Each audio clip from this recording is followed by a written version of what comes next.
be able to pull that class together. Luke Fickle, Mike Vrabel, and Stan Drayton did a great job assisting us in the transition. No agenda, very selfless approach to be able to close this kind of recruiting class with such short notice. And then the guys that came in, the rest of our staff came in and did an excellent job. Mark Pantoni, my right-hand guy as far as helping me in the recruiting process, as well as Greg Gillum, who was on the previous staff, and his relationships, especially in the state of Ohio, were very helpful. We signed 16 guys from the state of Ohio, 25 overall. Areas of need that really I am still not aware of because I haven't coached this team yet, but according to the previous coaches, the coaches who were on our staff, who were on the previous staff, the defensive line was critical this year, in particular the defensive end. And to think we signed 3 kids that are in the top 100 and 3 guys that we identified as guys we had to have. The one committed the week before I was hired, and then the last 2, Savon Pittman and Noah Spence are just, I call them the prize of the recruiting class. They're the guys that you take anywhere in the country with you at any time.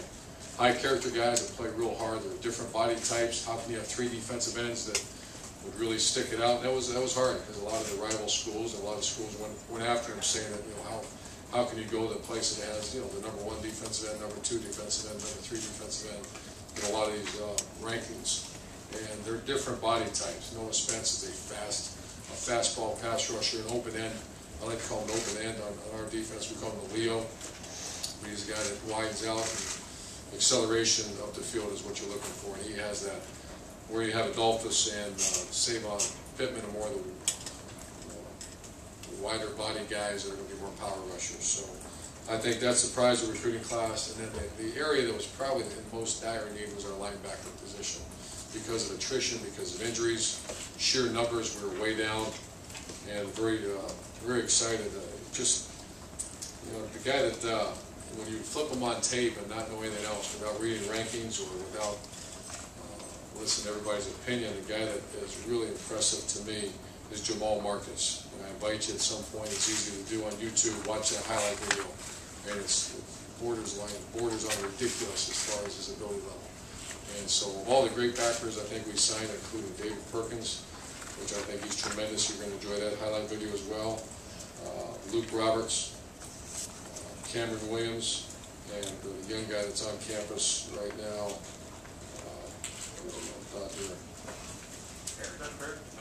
I'm sorry?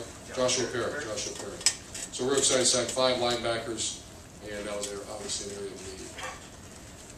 Next area of need was offensive tackle. Offensive line in general, but offensive tackle. And we signed 5 offensive linemen, 2 guys. The day before, or excuse me, the day I was hired, we came right back here and got to work and said, let's pick out the top offensive tackles in America, because that's where we're at as far as our shortage. And that night we were on the phone, and if you would have told me we got the top 2 guys we went after, that would have been a good day for us. And we did get the top 2 guys, and that was Taylor Decker and Kyle Dotson, who we just recently received his paperwork. So, a lot of positives. I can go through each guy. I'm not going to do that. I'm answering the questions for you, but very impressed. Let me just say this about recruiting for Ohio State.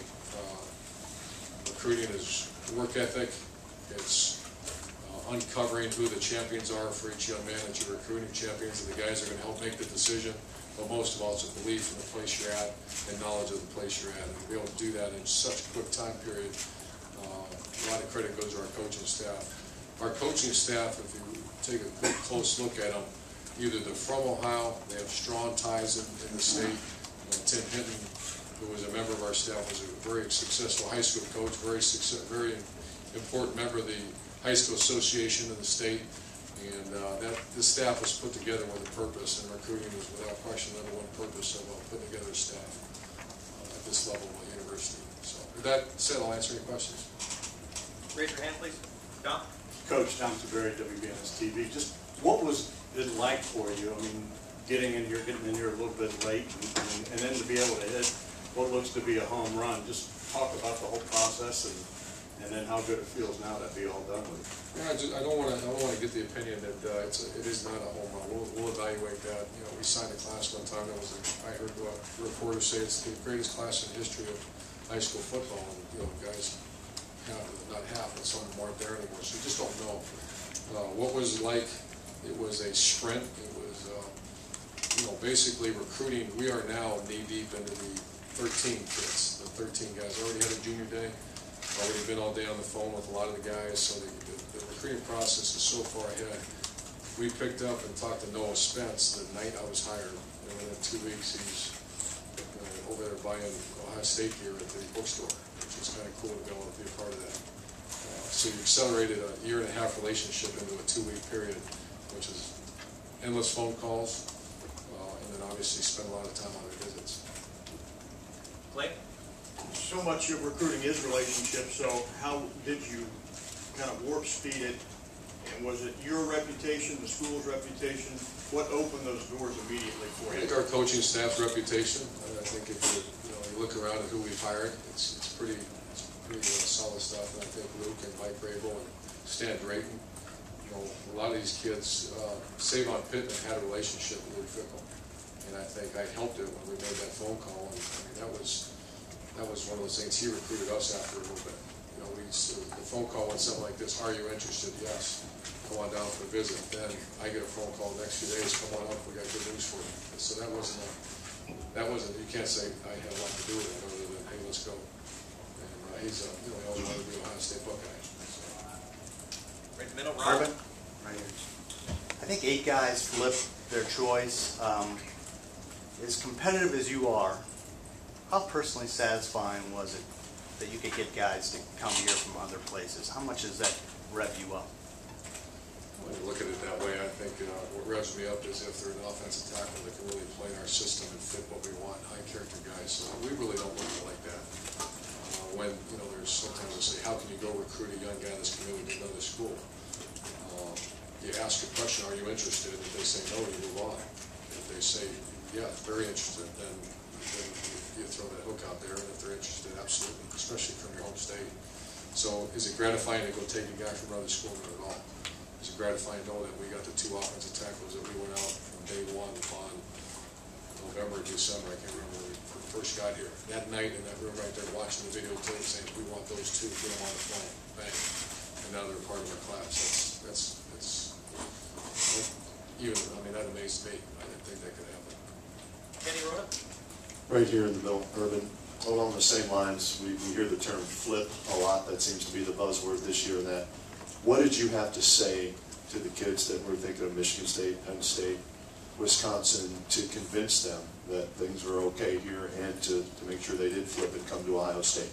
Well, the bowl ban was a shot. That was because I don't know the exact date, timing. I should probably be better versed in that. But we're hired, we go out and recruit as hard as we can. I mean, as hard as we can. And with the not understanding, but with the belief that I had a belief we would not get a bowl ban.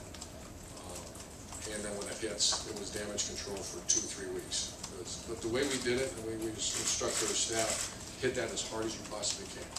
You know, on the front end. Don't wait for them to attack you with it because, you know, your competitors are all over that. So we went in extremely proactive as far as the bowl ban. And that was a little bit of a sucker punch for a little bit, but then obviously the month of January, I haven't heard about it even in the last 2 weeks. Dennis? Right? Urban, given the reason, hi. Given the reason you took off a year, how did you like going back on the road? What was that like for you physically and mentally? And does a person like you have to like recruiting to do well at this? Does a coach have to like it? You have no chance if you don't. You know, it's there's no gurus. There's no. Our job description is very clear for our coaching staff. Number 1 is bringing quality student athletes. You really can stop after that. You know, then it's power the unit, take care of your position. Not real interested in that genius that knows how to run that defense or offense. So obviously, there's not. There's plenty of examples this past year at schools that we've had examples where that offense just doesn't look quite as good without those players in it. So it's all about that. If there's a misunderstanding about that, the guy really doesn't. So I love it. To say I enjoy getting on a plane and flying with red eyes and all this, I probably would be lying to you. Enjoy knowing that I have 2 6', one 6'6", one 6'8", 315, one 290 offensive tackles where we need them.